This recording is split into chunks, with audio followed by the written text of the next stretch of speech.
Good evening, everybody. I'm Amrish. I'm standing for Manish, who could not join in today due to some family urgency back home. The topic which I'm going to cover is quality by design. And I'm coming from a user industry. We are manufacturer for FMCG food products. And the topic is very relevant for us, is how do we design quality when we design the products or packaging. And that's what is very important for whatever we do. As we have talked about in the day-to-day, the retail environment is changing. The consumer is getting more and more educated and demanding, so there's no choice for us. It has to be right first time. So that's what is most important, and that's what drives the culture in how do we maintain quality at whatever we do. At Mars, we try to do it in the design level, and we follow a very robust process which is called MQM or Mars or Material Quality Management Process.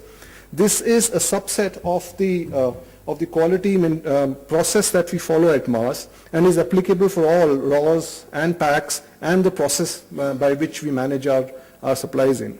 The process is very simple.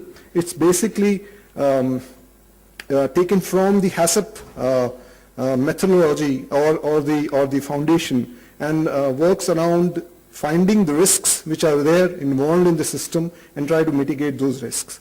This slide shows you how this MQM process interfaces with the other division. So it interfaces with the buying division, with the quality division, and with the other divisions in the whole functioning of the organization, and try to integrate this all together in.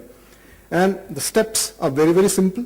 So we do a risk assessment of whatever we try to do. So whether it's a raw material or the packaging material, we try to assess what are the risks which are associated with those materials and how can we mitigate those risks.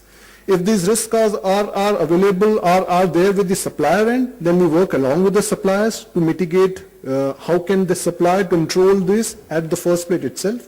If it's not, then how can we do or we control it. So for example, in a raw material, how can the supplier, or what are the risks that the material inherently has it, and how can the supplier itself can manage to control those risks. If he's not able to do that, what are the systems that we have to control those risks in the first place? And then it comes to the next step, which is the continuous improvement steps, wherein we work along with the suppliers in a complete closed loop and get this on a continuous improvement kind of a path. The benefit is it's a continuous improvement mindset. So it's not that we are just working on an audit kind of a program. So it's very different from a normal quality audit which other companies does. It is a development program, and it considers our suppliers as partners, and we are partnering for success along with them.